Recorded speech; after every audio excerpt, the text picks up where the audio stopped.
See, every substance has a certain reverberance to it, everything in the universe.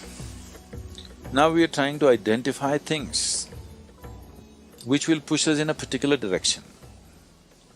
It's not just about Rudraksha. Plants, flowers, animals, everything have been identified as to what will take you in a spiritual direction and what will not. You have heard that this flower is the favorite of Shiva, this flower is the favorite of Vishnu. Because they're just identifying a certain reverberation which would come close to what we are referring to as Shiva or Vishnu or whatever else, and saying this flower gets you closest to that. So you who touching it, you receiving it has a certain impact. So everything was identified like this. Rudraksha is one of those items which has a very unique type of reverberation.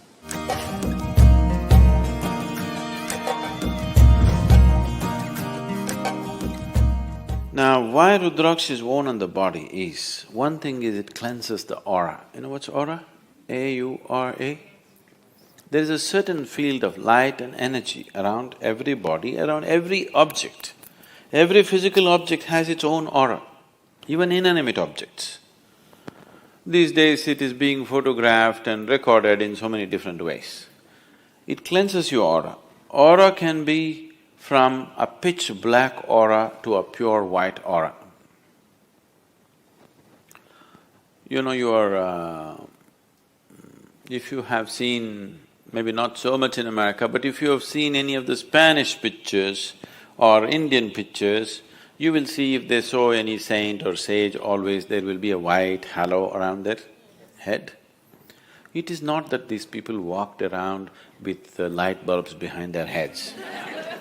It is just that the artist is trying to impress upon you that this is a pure being. He had a pure white aura, that's what is being conveyed. So from a pitch black aura to a pure white aura you can have. If you meet somebody who is into occult processes, who do things with energy, if you meet such a person, most of them are just fakes who just use chicken entails to scare you. But there are genuine people in that field. In India, there are lots of people. It's a very sophisticated occult. If you meet them, they're powerful in a very different way. Totally pitch black aura. They're very, very powerful, but in a completely different way. So from a pitch black aura to a pure white aura, in between there are a million shades. This can purify your aura. This does not mean if you wear a Rudraksha tomorrow morning, you will have a halo glowing behind your head. Not like that, but you're aspiring to purify yourself. When you're aspiring to purify yourself, every little help, every little aid you get, you want to make use of it.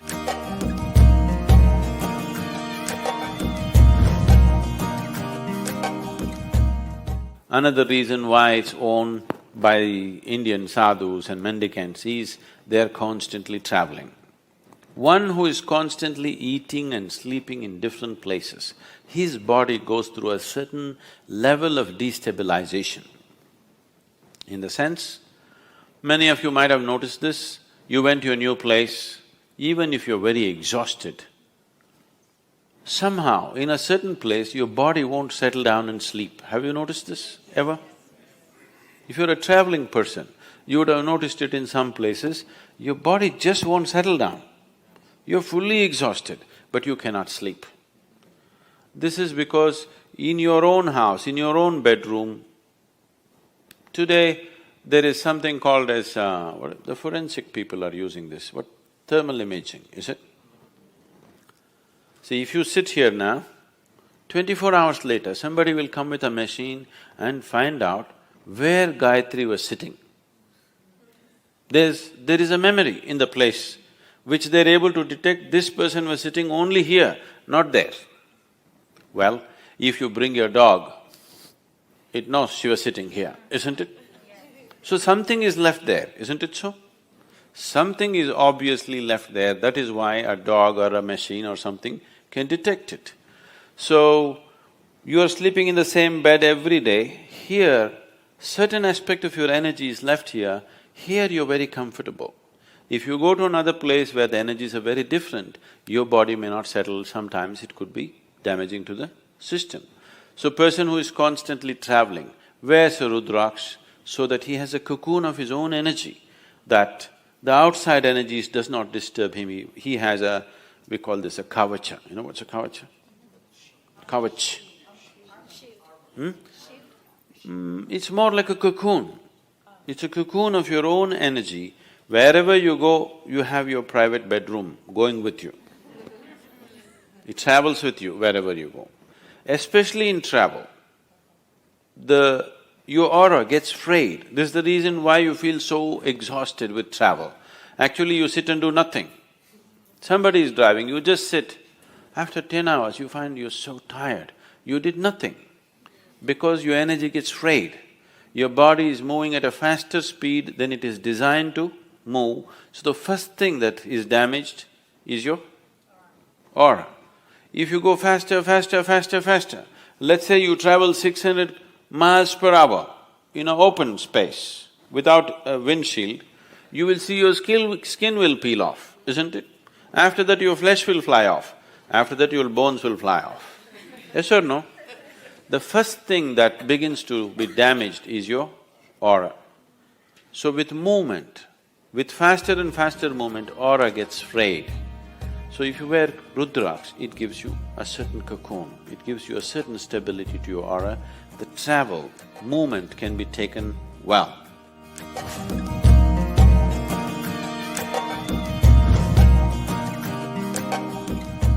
This also is a kind of protection. You know, people use negative energies to affect other people's lives. You're aware of this? What do you call that here? Yes, Billi Shunyam, the black magic or whatever you call it, there are various kinds of arts. One Veda, out of the 4 Vedas, one Veda is dedicated towards this. The Atharvana Veda is all about how to manipulate energies to your benefit and somebody's detriment. If you wear Rudraksha, it also protects you against that kind of negative situations. Many times, these things could happen to people even though they are not directed towards them. Right now, let's say somebody is doing some black magic to me, but I am not receptive to it. You're sitting here, you may get it. It is not necessary it must be aimed at you. If you're susceptible at a certain moment, you will get it. So, many times people may go through bad patches and things like that. Don't ascribe this, I don't want to create fear in your mind, but many times we have seen people being influenced by certain things, not knowing what's happening, blaming all kinds of things, not knowing what exactly is happening with themselves. Wearing a simple mala gives a certain level of protection for that person.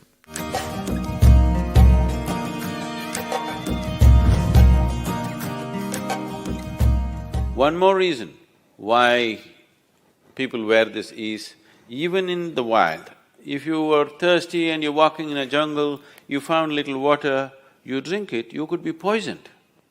You could paralyze yourself or you could kill yourself, because even in nature, water could be poisoned with certain gases.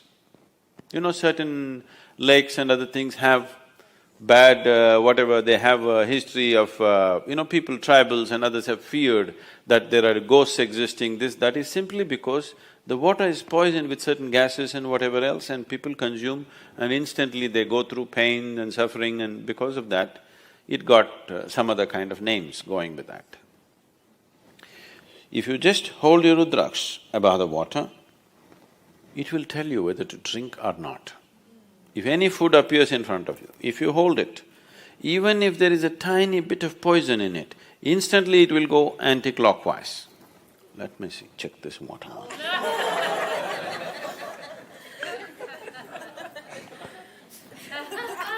You never know.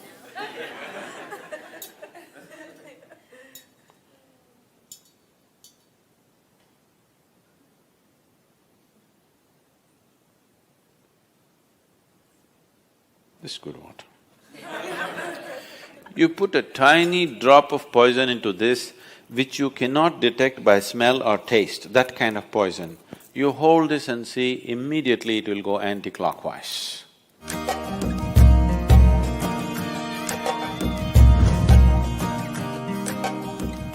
So that's another reason.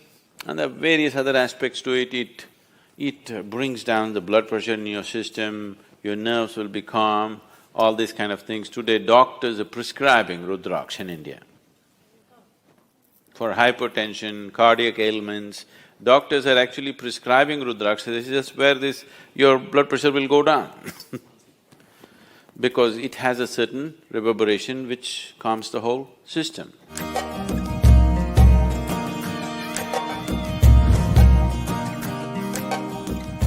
The main purpose is to make you available to grace. Because ultimately, it doesn't matter what circus you do, what yoga you do, what else you do, ultimately it's only by becoming available to grace, you become a possibility. This is why a devotee attains quicker than anybody, because he just offers himself like that.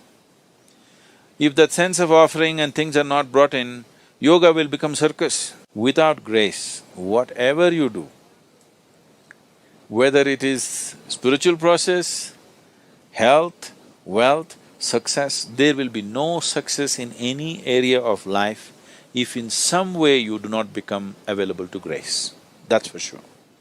Either you become consciously available or unconsciously in your own way you became available, okay? Every human being, every creature is becoming available in some way. But if you're consciously making that a part of your life, then everything works, it's a well-lubricated life, everything works easy and smooth.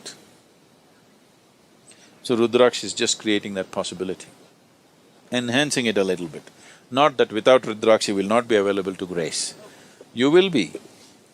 It is just that you want to use every support that is available to you.